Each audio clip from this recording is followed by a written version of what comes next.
جس چیز کے لیے محنت کرے گا اسے وہ عطا فرما دیا جائے گا، کوئی دنیا کے لیے کرے یا آخرت کے حصول کے لیے۔ اور یہ بھی ایک واضح حقیقت ہے کہ انسان جس چیز کا متمنی ہو، جس چیز کا خواہش مند ہو، تو وہ اس کے حصول کے لیے مواقع کی تلاش میں رہتا ہے۔ تو جو دنیا چاہتا ہے وہ دنیا جمع کرنے کے ذرائع تلاش کرتا ہے، اور جو آخرت کا متلاشی ہو وہ اخروی ترقی کے لیے مواقع تلاش کرتا ہے۔ تو آخرت والوں کے لیے ترقی کا ایک عظیم موقع ماہ محرم الحرام بھی ہے۔ اس ماہ پر نور سے متعلق چند باتیں انتہائی توجہ طلب ہیں کہ رب کریم نے روزے اول سے ہی اس ماہ سعید کو عزت اور حرمت اور شرف اور عظمت سے نوازا ہے۔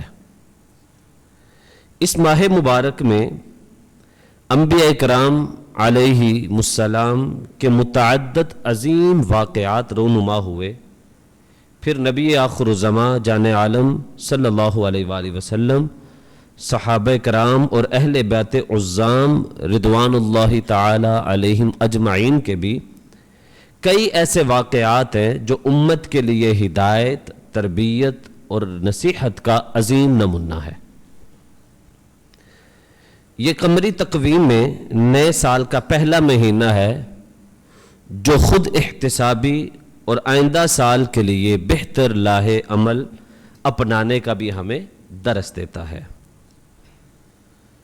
تو ان امور کو سامنے رکھتے ہوئے ماہ محرم الحرام کے حوالے سے چند ایک باتیں آپ سے عرض کرنی ہے۔ اللہ تعالیٰ نے جو 12 مہینے بنائے ان میں سے 4 مہینے عزت اور عظمت اور حرمت والے بنائے۔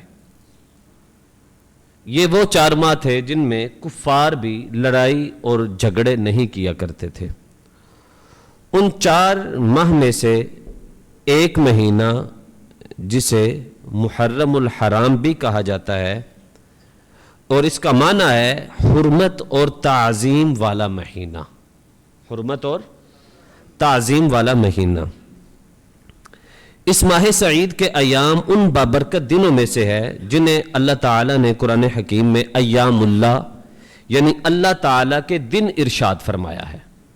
ماہ محرم کو آپ واقعہ کربلا سے ہٹ کر آپ نے اس ماہ کی ویسے بھی جو عظمت ہے اس کو بھی ملحوظ خاطر رکھنا ہے۔ میری بات سمجھ رہے کہ نہیں سمجھ رہے؟ کہ ہم ایک موضوع میں جب گفتگو کرتے ہیں تو اس کے ساتھ جڑے ہوئے اور جو موضوعات ہوتے ہیں ہم انہیں بھول جاتے ہیں۔ تو آج کچھ ان چیزوں کو بھی آپ کے سامنے ہائی لائٹ کرنا ہے۔ اس ماہ سعید کو ایک تو ایام اللہ کہ یہ اللہ کے دن ہیں، اور رسول اللہ صلی اللہ علیہ وآلہ وسلم نے اس کی یعنی ماہ محرم الحرام کی عزت اور حرمت اجاگر کرنے کے لیے فرمایا اس سے شہر اللہ یعنی اللہ کا مہینہ بھی کہا جاتا ہے۔ ماہ محرم کو اللہ کا مہینہ بھی کہا جاتا ہے۔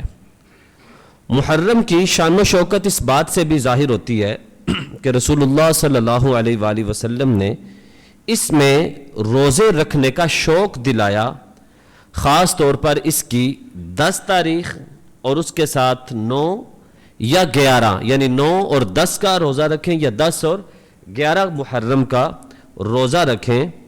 تو آقا علیہ الصلاۃ والسلام نے اس کے بارے میں ارشاد فرمایا وَصِيَامُ يَوْمِ عَاشُورَاءَ أَحْتَسِبُ عَلَى اللَّهِ أَن يُكَفِّرَ السَّنَةَ الَّتِي قَبْلَهُ، مجھے اللہ کی رحمت سے امید ہے کہ وہ 10 محرم کا روزہ رکھنے پر گزشتہ 1 سال کے گناہوں کی معافی فرما دیتا ہے۔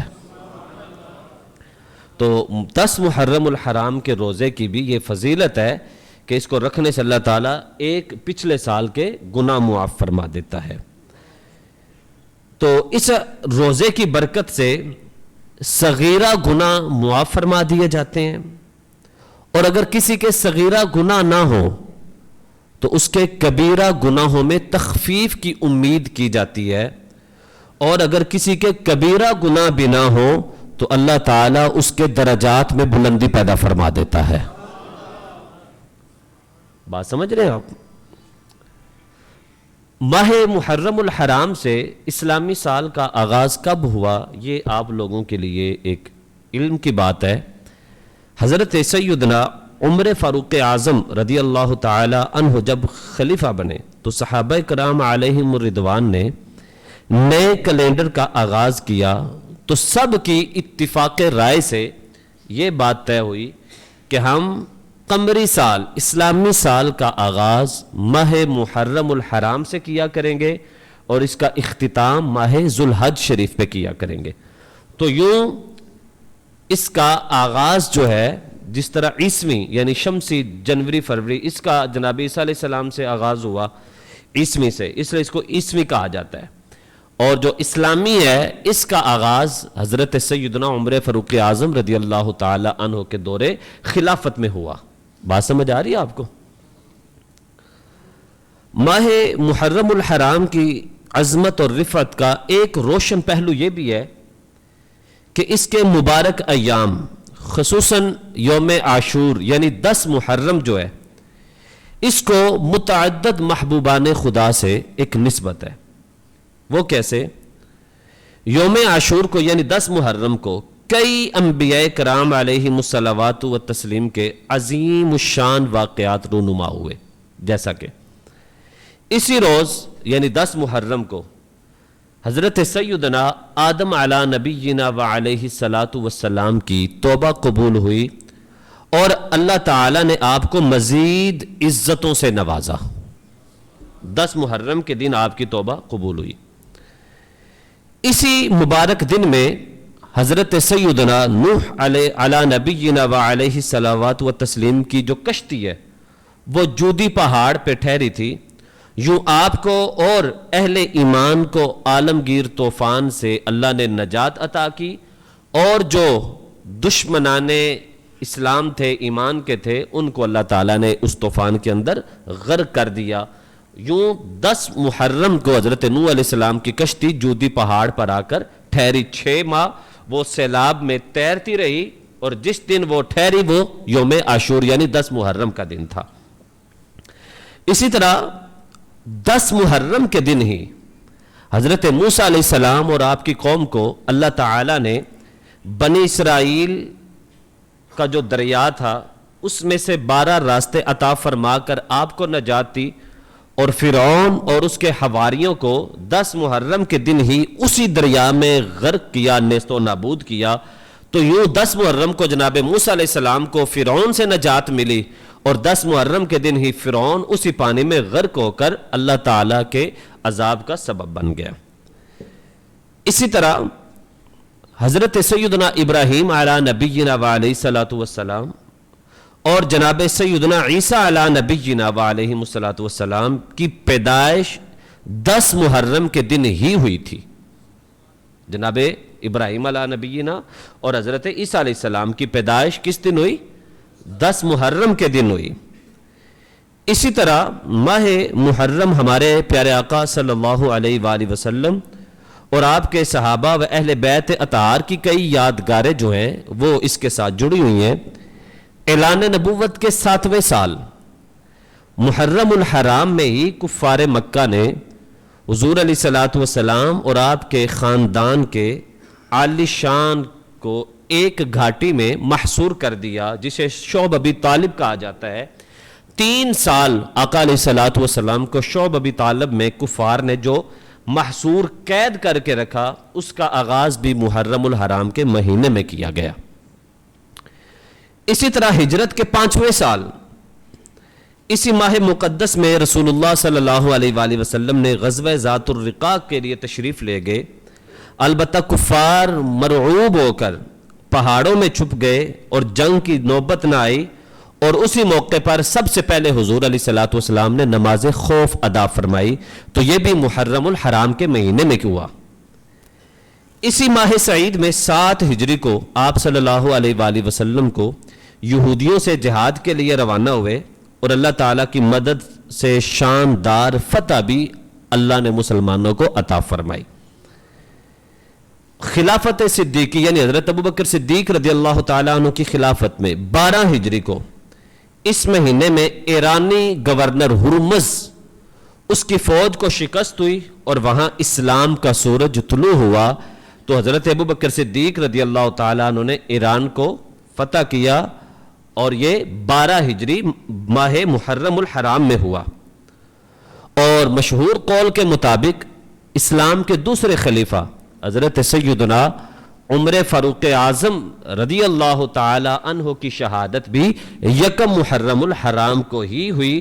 تو اس طرح یہ نسبتیں ہیں، اور سب سے بڑی اس ماہ کو جو نسبت ہے، جس نسبت کو یاد کرتے ہوئے انسان ایک دفعہ سکتے میں بھی چلا جاتا ہے، اس کے چہرے سے غم بھی عیاں ہوتا ہے، لیکن اس کے ساتھ جڑی ہوئی سب سے بڑی قربانی اور مسلمانوں کو ایک جذبہ ملتا ہے کہ 61 ہجری میں نواس رسول حضرت امام علی مقام امام حسین رضی اللہ تعالی عنہ نے اپنے صرف 72 نفوس قدسیہ کے ساتھ 20,000 سے زائد یزیدیوں کے لشکر کا سامنا ہوا، اور آپ کو اور آپ کے خاندان کے نوجوانوں کو، بچوں کو شہید کیا گیا۔ تو یہ 61 ہجری یوم عاشور 10 محرم کا دن ہے۔ تو اس طرح ماہ محرم الحرام میں کئی ایسے واقعات ہیں جو رونما ہوئے۔ اللہ تعالیٰ ان بزرگان دین، ان انبیاء کرام کے صدقے سے اللہ ہمیں بھی ماہ محرم کی عزت اور عظمت اور شرف کو سامنے رکھ کر اس کی احترام کرنے کی توفیق عطا فرمائے۔ اسی ماہ مبارکہ کے حوالے سے ایک اور بات، جب سال کا اینڈ کیا جاتا ہے تو جس طرح بیوپاری تاجر حضرات وہ شمسی یعنی نومبر دسمبر میں اپنی کلوزنگ کرتے ہیں، پورے سال کی ایڈٹ اپنا وہ کلیئر کرتے ہیں، اور باقی ادارے بھی اپنے اپنے حساب سے انہوں نے ایک سال کا حساب لگایا ہوتا ہے کہ اس سال ہم نے کتنا کمایا، کتنا لگایا۔ اور جو مدارس دینیہ ہیں وہ شعبان المعظم میں اپنے سال کا اختتام کرتے ہیں، پھر شوال میں آغاز کرتے ہیں، اور اسکول کالجز میں مارچ اپریل میں چلے جاتے ہیں۔ تو یوں ہر ایک ادارے نے اپنے پورے سال کا احتساب رکھا ہوتا ہے۔ تو جب ایک سال کا اختتام ہو، ذوالحج شریف کا اختتام ہو، تو ایک مسلمان کو اپنی زندگی کا بھی احتساب کرنا چاہیے کہ میں نے پچھلے سال میں کتنے گناہ کیے تھے اور میں نے کتنی نیکیاں کمائی تھیں، اور آئندہ سال میں نے اپنی زندگی کو اللہ اور اس کے رسول کی یاد میں نیکیوں میں کیسے بسر کرنا ہے، اور اپنے آپ کو گناہوں سے میں نے کیسے بچانا ہے۔ یوں اپنا سال کے اختتام پر بھی ہمیں احتساب کرنا چاہیے۔ بات سمجھ آ رہی ہے آپ کو کہ نہیں آ رہی؟ بات سمجھ آ رہی ہے نا؟ ایک دفعہ سبحان اللہ کہیے گا۔ چلے نئے سال میں آپ کی یہ نیکیوں کا بھی اضافہ ہوگا کہ آپ کی توجہ میں حاصل کرنا چاہتا ہوں کہ ہر انسان رات کو، مہینے بعد، سال کے بعد اپنی چیزوں کا احتساب کرتا ہے، کیا نفع ہوا، کیا نقصان ہوا، اور آئندہ سال کے لیے وہ پھر سے ان چیزوں کو یعنی فارمولے تیار کرتا ہے، وہ نئے آئیڈیاز لے کر آتا ہے کہ میں نے آنے والے سال میں اپنے آپ کو بہتری کی طرف کیسے لے کر جانا ہے۔ تو اسی طرح ہر مسلمان کو یہ سوچنا چاہیے کہ میری زندگی کا 1 سال کم ہو گیا ہے، 1 سال ختم ہو گیا ہے، اور میری زندگی کا اگلا جو 1 سال ہے وہ شروع ہو گیا ہے۔ اب یہ سال مکمل ہوتا ہے، نہیں ہوتا، کیا ہوتا ہے، تو اس کی حفاظت، اس کو میں نے بہتر کیسے کرنا ہے، اس پر بھی ہمیں سوچ بچار کرنی چاہیے۔ اگر ایسا نہ ہو تو جس طرح 1447 سال گزر گیا، 1448 بھی گزر جائے گا اور ہمارے ہاتھ خالی رہ جائیں گے۔